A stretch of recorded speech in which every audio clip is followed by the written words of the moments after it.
Hey there, and welcome to the Dynamics Hot Dish Podcast, serving up stories and knowledge on Dynamics 365 and the Power Platform. This is What's Hot in Dynamics. You're now joining Merlin Schweiger, Liz McGlennon, and Ashley Steiner.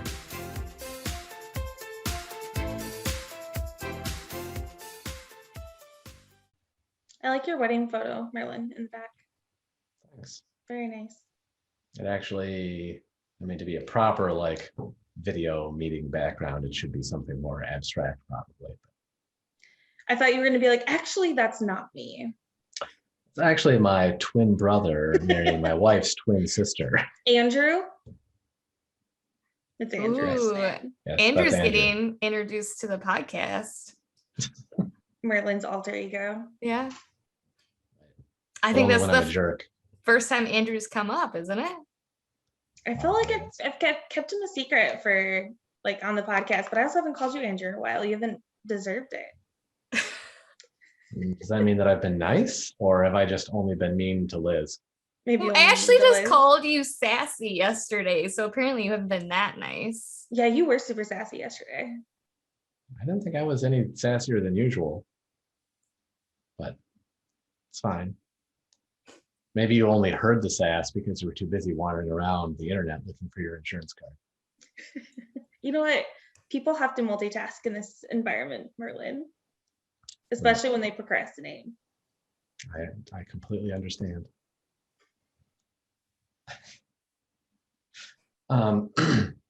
Shall we begin?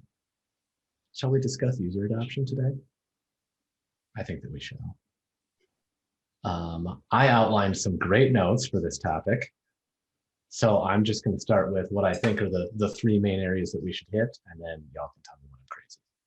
So I think first we should start with really what is user adoption. That can be short. And then I think we should talk about why it's actually important. And then we can get into how we improve it. Does that seem reasonable? Mhm. Sure. Well, to add on to the sassiness, I don't believe that you actually wrote down notes, Merlin, but that's okay because those were great starting points. I did actually write down notes. Ashley, I'll have you know. That's the extent of his notes, though. In any event, who would like to define what user adoption is? I'll tell you if you get it wrong. You were looking for a Webster dictionary definition or a layman's terms definition? How would you define it? If somebody was like, I've never heard of user adoption because I'm not in the software space, what would you tell them? It's getting the individuals that are supposed to be in the system on a regular basis in the system and using it. And using it correctly. And using it correctly. And hopefully wanting to be in it and not being forced into it, but that's a different approach depending on where you work and what the culture is like. Mm-hmm. I included those in my notes as well as whether you have to force people to use it. Like we're forcing you to take notes, Merlin. Exactly. All right. That's a great definition. So why is it important? It's important because the system isn't going to do any good or really do anything if humans aren't interacting with it. But also, how do you measure success? If you're not tracking user adoption, because you might have built a system that's not helpful to what the sales, customer service, marketing, whoever they are, actually do their job. So I think that also helps measure success. Mm-hmm. It's true. I feel like as a consultant, I've run into a bunch of customers where they implemented Dynamics years ago or Salesforce or whatever. And they're like, well, nobody's using it and it's a pile of junk. So we need to spend $300,000 to overhaul the entire thing or re-platform or whatever. And I always sort of feel like it's not like that's the software's fault. It's not like Dynamics or Salesforce or whatever can't do the thing that you want it to do. You either just didn't make it do that, or you didn't get your users to actually get in there to use it. Yeah. User adoption is thinking about the human or the psychology part of the project. And so often when you're implementing software, you focus on the technical aspects of, does it technically meet the scope and do what we think it should do? But getting people to change habits, the whole change management part of it is almost harder in a way because everyone has their own reasons and then processes and personalities that come into the mix, and whatever baggage they have of maybe there was a failed implementation before, they used to work somewhere where CRM or the software had a bad reputation, maybe they're worried about losing their jobs and it replacing them. Like there's all of that that goes into it. And I think it's really easy to underestimate that effort and like the intention that you need to put behind user adoption. Otherwise, you'll have this potentially amazing system that technically works. And if no one uses it, it doesn't matter and it could fail. The project could fail. And I think you see that a lot when people talk about starting to switch CRMs, like, oh, this, Dynamics didn't work, so we're going to switch to Salesforce. And I'm fully convinced that even if you switch a system, it's still going to be the same result, because like you said, Liz, it has nothing to do with the technology. It has to do with how you implemented it, how you rolled it out, maybe the things that you put in there, maybe you didn't make it custom enough for your process. You're probably going to make those same mistakes again. So it has more to do with, like you said, Liz, it's all personality. Taking, especially reps who have been doing this for quite a long time, I always think of sales. Maybe they've been selling with like a little book in their back pocket for the last 30 years. Convincing them now to put all of that information into a computer can sometimes be difficult. Yeah. It's changing someone's habit, or maybe they're just really used to Outlook, and moving to Dynamics is a big jump from Outlook, whatever their current process is, like it's a change. And change is hard. Absolutely. It's true.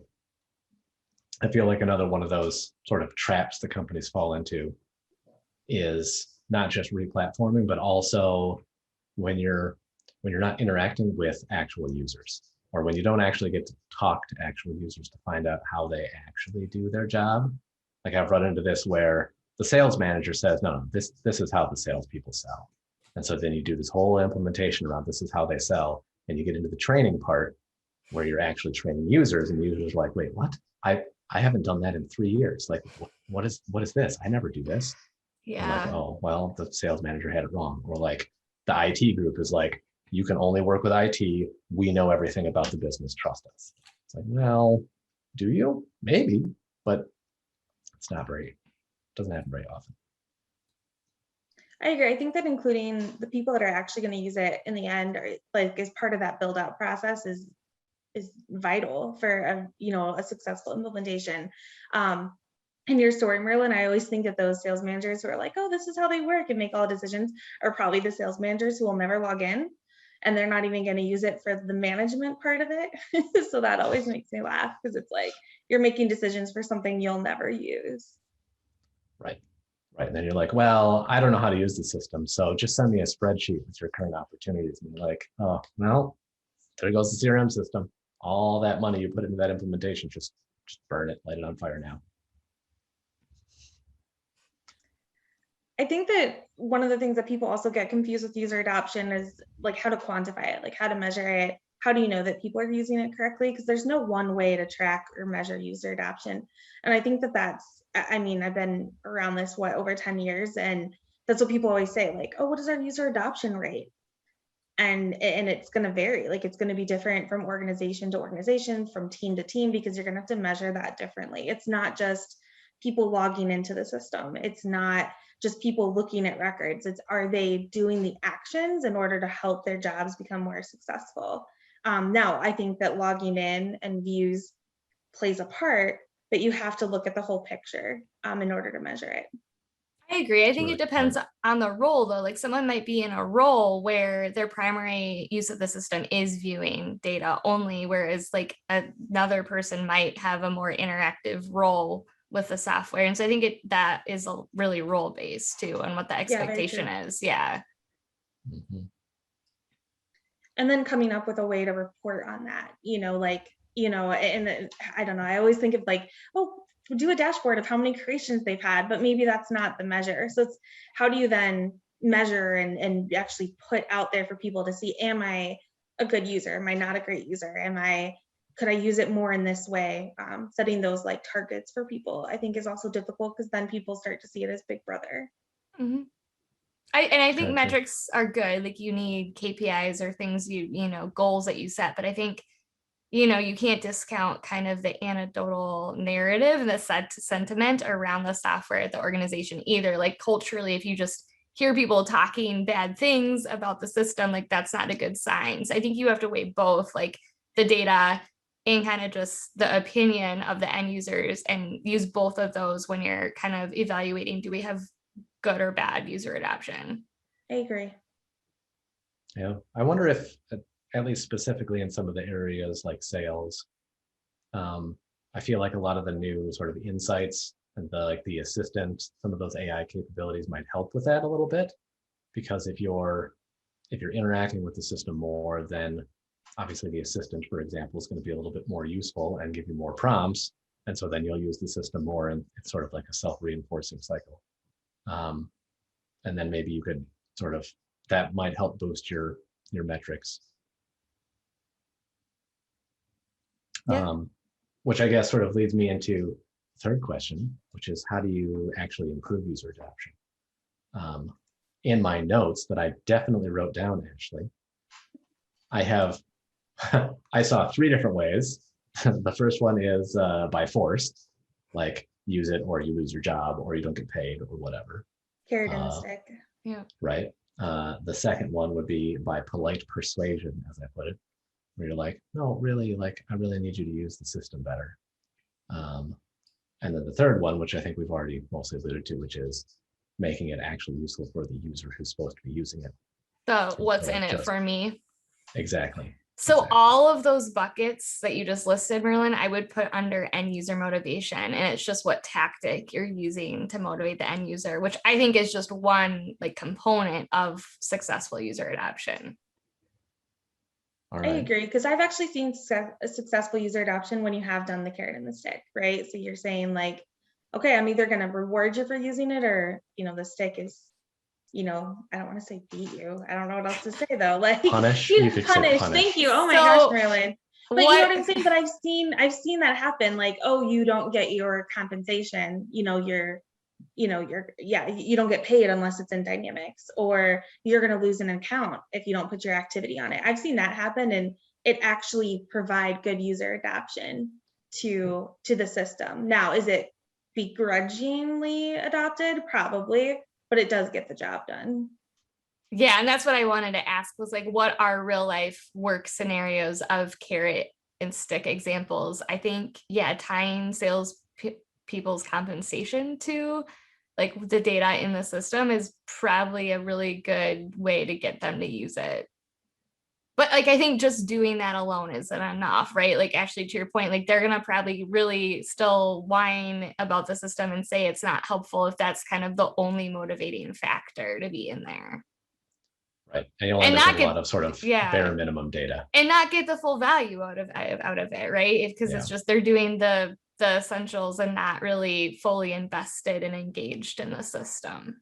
Yeah, and there'll still be a negative sentiment towards the system, because they'll say, oh, if I don't put this in, I'm going to get called out. So what are like carrot approaches that you guys have seen? I've run contests before, like gamification, of like, hey, if you do this much, you'll win a TV or something. Or if you get the first prize, you know what I mean? So I've done contests in the past, or rewarded them with like additional things like gift cards or things like that. I would say that's the biggest one I've seen. Yeah. Have either of you ever used like any of the gamification add-ons? No, not really. Me either. I did. So we did gamification, but we like exported it and created our own gamification on our intranet at a company. Sure. So like we did the same concept. We just did it in-house because we had people that could do that.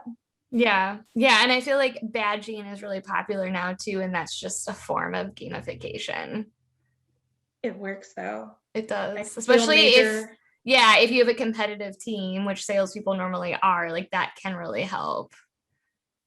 It's true. I don't know that I've seen other good carrot approaches other than I feel like time-saving measures.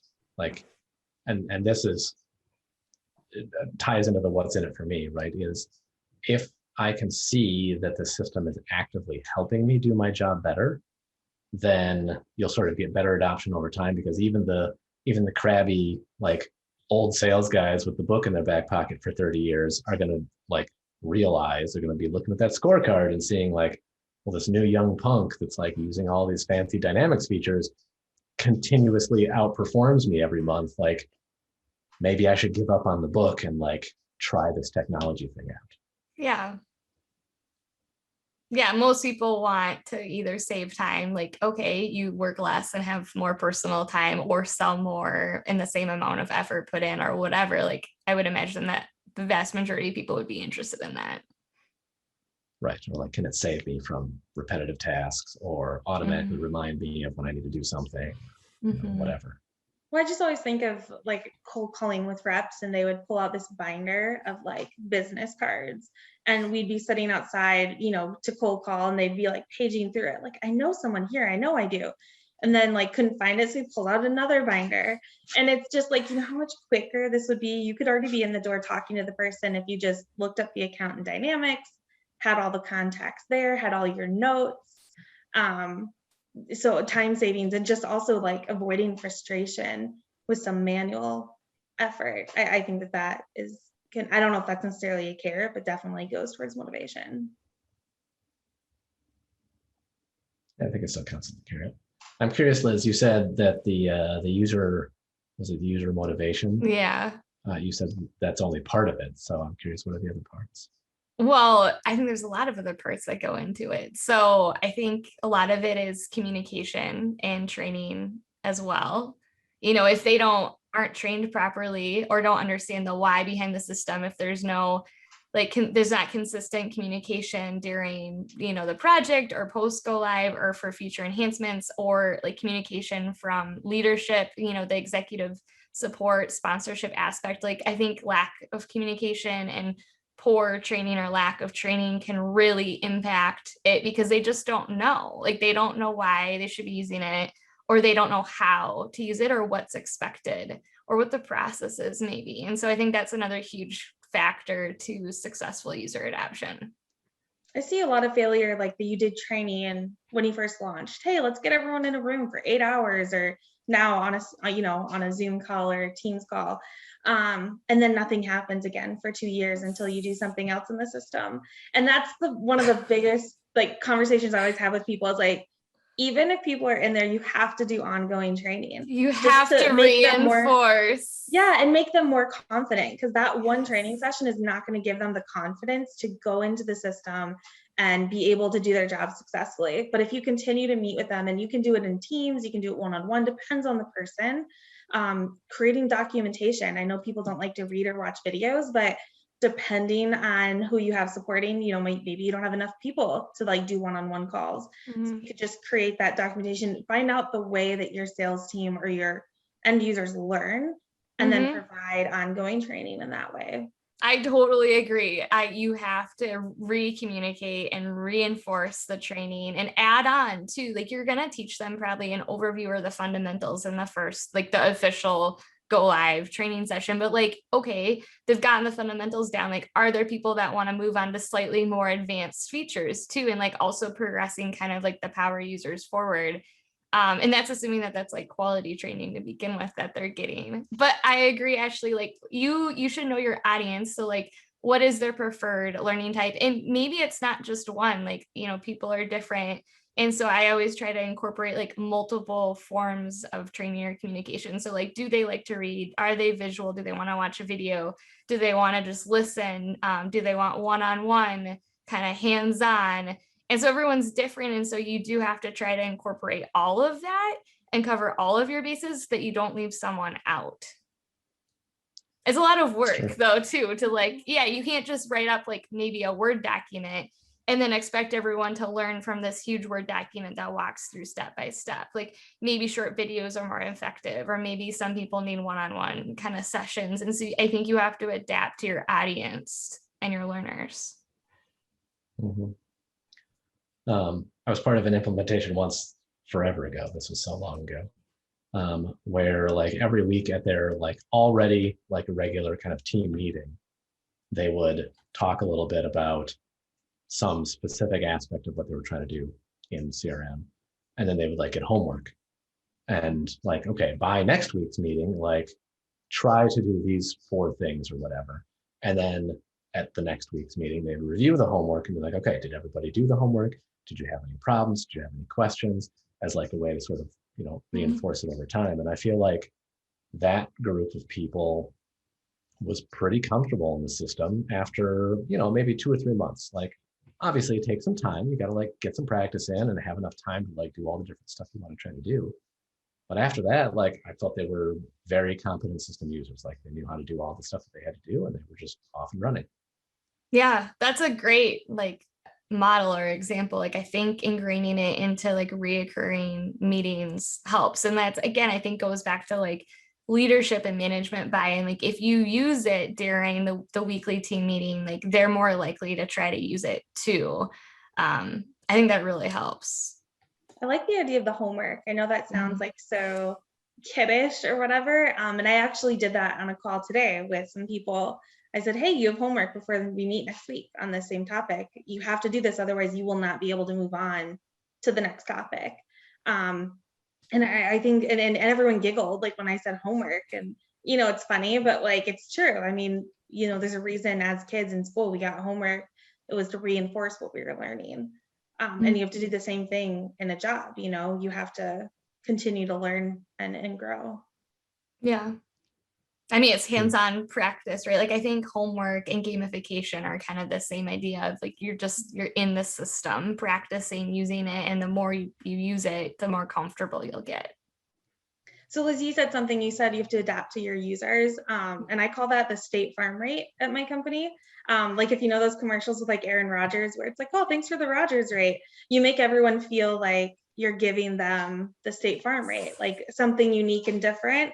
To meet what they need from the system. So people are always like, so is this a State Farm rate thing, or is this a you give to everybody? It's really funny. I've kind of gotten that ingrained in my culture here. I like that analogy. Yeah, there's no one size fits all. Like you can say like most of our end user pool, our audience is like this, but you're always going to have exceptions and people that need different approaches. Like you're never going to be able just to like mass blanket training or communication and expect it to land the same way with everyone. Like it's not how people work. And some people like to go at a different pace or do more complex things. Some people are real happy with the standard, I'm going to use my out of the box entities and I can get comfortable with that. But other people want to be like, I want to segment my data. I want to, create a dashboard for myself. So, obviously you can't put both of those people in a room together and expect them to both get the same thing out of it. Yes. And to that point, Ashley, like I like to try to do like persona or like role-based training. Like I think it's really hard if you put everyone together that has different, like they're going to have different jobs and different ways to use the system, because then you're just walking through like the technical, like click here, enter this, and it's not like a day in a life. It's not like scenario based. And I think if you don't do scenario based and like use real examples and like these are the top 3 or top 5 things you are going to do in your role in the system, like the training's not nearly as effective or like meaningful for them. And if you don't know, I think job shadowing is a great way to learn. Yes. Don't be afraid of somebody who's in like an admin role like me or consulting. Ask, right? I mean, salespeople love to talk and tell you what they do. They're, customer service as well. So it's like, just sit with them and watch how they work. And then you'll find lots of ways of like, oh man, this could be more efficient. I get why they're frustrated. Yeah, you'll learn a lot by job shadowing. It's a great idea. You'll also learn when the manager was actually lying when he said that he knew exactly how they do their jobs. Like, actually, I watched somebody for like 3 days and they never did that once. I think that raises a good point, Merlin. So do you believe that user adoption is best impacted from top down or down up? Bottom up? So that's tricky because sometimes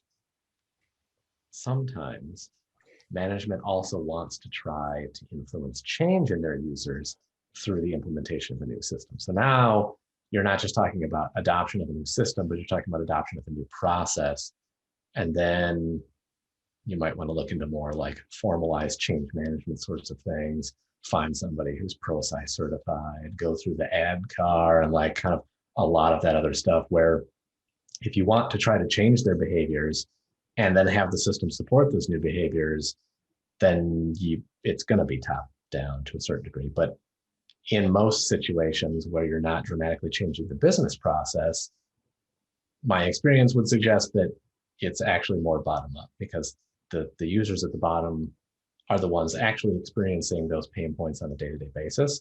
And the management is either only hearing about certain issues or is never hearing about issues because, you know, their team doesn't want to tell them, like, I'm struggling to figure this out, because they don't want to, I don't know, give a negative impression of themselves as an employee. Mhm. So I think it can depend. It's interesting to me that you said you don't think that the process is normally changing, because I guess in the projects I work on, it is usually they're changing the process too, or there wasn't a process. Sure. And you're trying to get everybody to work. So, I mean, the thing about CRMs is it gets everyone to work similarly, right? Yeah, you can do things in a different order and that kind of thing, but the whole point of a CRM is to find the right way to sell and have everybody sell in that one way. Yeah, it's adding some consistency. Yeah. I mean, But that's true. true. Oh, go ahead, Merlin. I was just going to say, at the same time, though, you're also, like, one of the main selling points of Dynamics has always been that it's flexible and it will fit to your process. You don't have to change your process to fit the software. You change the software to fit your process. So I think there is that element of you're probably changing the process for some people, and maybe you're trying to bring the lesser effective employees to work more like the more effective employees. But that doesn't always mean that, like, your business process is being overhauled. No, I Sometimes agree. it really is. I agree. I was saying that I see the process either is non-existent or it's being overhauled more often than not when you're implementing a CRM system for the first time. Yeah, that's probably fair. Yeah. It's not like, oh, we have all this and we're like, if maybe you're on Salesforce and you have it and you're replacing it. And then it's like the process isn't changing, just the technology is changing. But I guess I have not worked on a lot of projects like that. Like usually it is an overhaul. Well, I just wonder, we talk a lot about like that first implementation. I mean, I don't want to call it implementation, but you do projects to enhance the system throughout the lifetime of it, right? And you have to get user adoption and people bought into every change that you make. So you might you might change their process or you might not, like, oh, instead of doing it here, you're going to do the same thing, but over here. Email is one of the examples I can think of, right? So maybe it might be better for a customer service team to start emailing out of Dynamics. The process is still the same, that they do things in this order, but where they do it is different. I don't know where you would put that on the scale of process change. But you know what I'm saying? So it's not just that first implementation, it's, ongoing project enhancements as well. Yeah. And that's a good point too. It's not like user adoption is just like one and done, just like dropping in a business system is not just like, oh, well, great, I configured it, now I'm good for the next 50 years. Like, I would love to see a system last for 50 years. I can't even imagine what the technology will be like 50 years from now. Robots will be putting in our activities, Liz. I actually have been recently working with a customer and they have not changed their software in over 30 years. Like, they're using a database application that was built in 1984 and has not been updated since 1988. That's so you should be really 33-year-old software. Yeah, you should be really familiar with it then, Merlin, because that's your age range, right? It's younger. It's actually, funny story. I saw him open up the application. I was like, oh, I remember my mom using that when I was a kid. Is it a green screen, like the black and green? Essentially, yeah. The screen is actually blue. But otherwise, yes. Like, it's awesome. I actually used it as a word processor when I was in like elementary school. What a nice throwback. Impressive. That's pretty cool. I know, it was quite impressive. But like, now he's finally reached the point where he's discovered, like, he can't upgrade his computers to like Windows 10. He can't buy new servers. The printer like has to be one of those like tractor fed like dot matrix printers, and it's like parts for those things are getting harder to find. Like, it's just a lot of really old stuff, and so he's now like overhauling and moving. Talk about a holdout. I know. Waiting until you're like forced to change and update.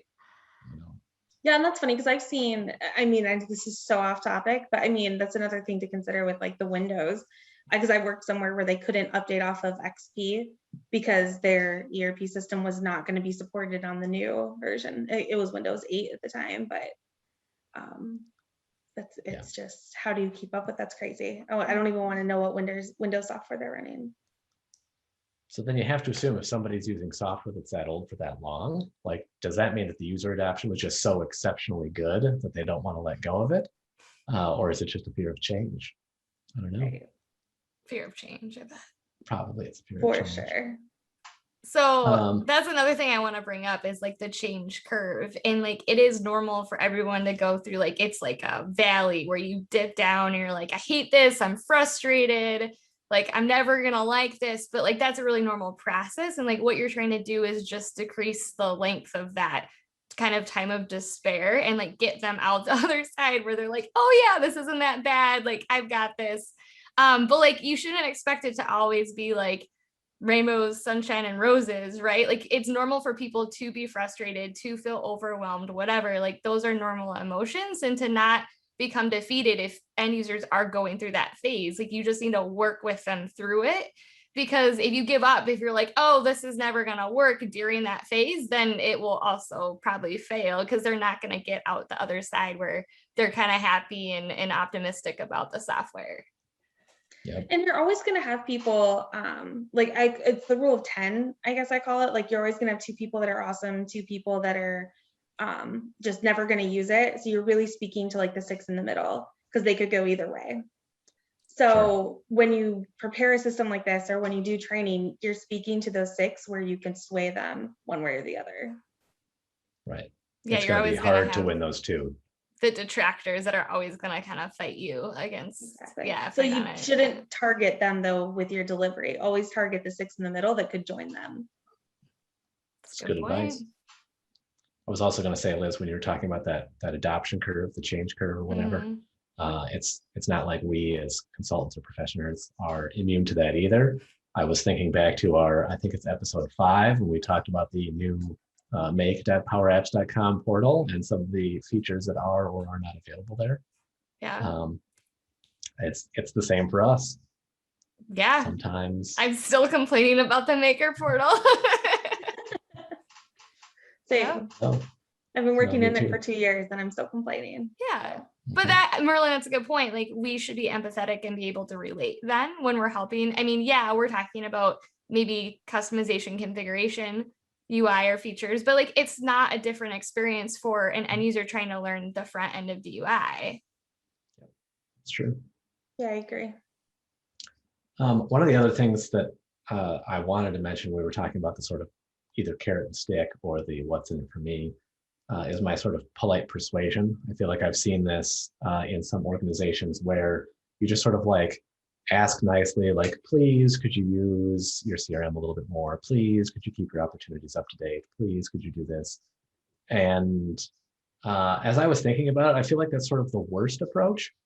Like, because if you're using a stick or, the carrot, and you're saying, essentially, you absolutely must use the system, and here's why, like, you'll at least get people in it, right? Like they will use it. They might not like it. They might grumble. You might only get the bare minimum, but you know that the data that's there is at least reasonably trustworthy.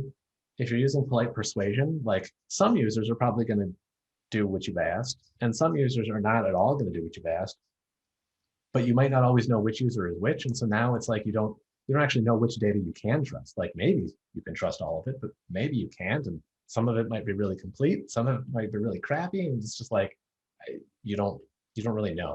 I agree. I've never seen polite persuasion actually work well. And then like you bring up the point of data quality, which I know we've kind of touched on probably in previous episodes, but like, it's kind of like, data quality and user adoption go hand in hand. And if there's bad data, people don't want to use the system. And if people aren't using the system, there's poor data, and kind of your whole like data management plan and all of that really factors into like the quality of the system and user adoption too. Yep, it's true. And then you end up with like the marketing team is like, well, I can't get any useful metrics out of the system because nobody's putting this data in, Right. but nobody's putting that data in because they don't see any benefit for them or it has not been required of them. Right. Or you make the field required and everybody just picks other. That's my favorite. Or they just put in junk data. Yep. Yeah. I literally had a salesperson say that every account that she put in, the industry on it was just literally the first industry on the list because it was the first one on the list and the field was required. And she didn't want to scroll through the list to find the right industry, or she didn't always know what the industry was and she didn't care. So she just picked the first one on the list. So they were all accounting firms. Wow. Yeah, that's brutal. There's so much you could go into with data quality too. Probably a good topic for a different day. Yeah. Any parting thoughts on user adoption? I'll go to Liz first this time. Sure. The last one I want to talk about, which I think will tie in nicely with our next episode, is about ownership and support. So who owns the system? Like you need a team or a person that's accountable for it.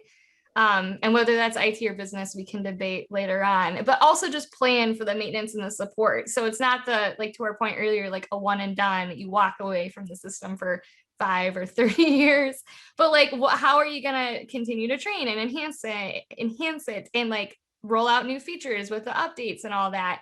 And if you don't have a plan, a realistic plan of like, we're going to support it internally, or we're going to hire a partner to just help support it, like it could just kind of go stale and not keep up with the business. And I think that can really negatively impact user adoption as well. So yeah, I mean, just really similar to what you said, Liz, if you're not continuing to invest in something, salespeople are going to see it as not important. It's just how it is, or just people in general. So if they're working on an antiquated system or it doesn't, it can do more, but it's not, they're going to see that, feel that, and not want to use it because they don't feel like the company is investing back into them. Yeah.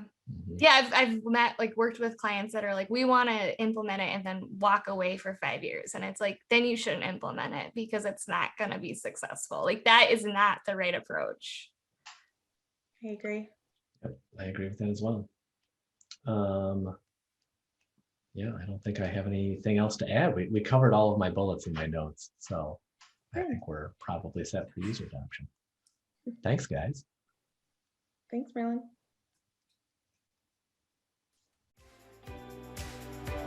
Thank you for listening to the Dynamics Hot Dish podcast. For additional content and previous episodes, check out our website at dynamicshotdish.com, follow us on Twitter at dynamicshotdish, and subscribe to our podcast for notifications. Thanks. See you next time.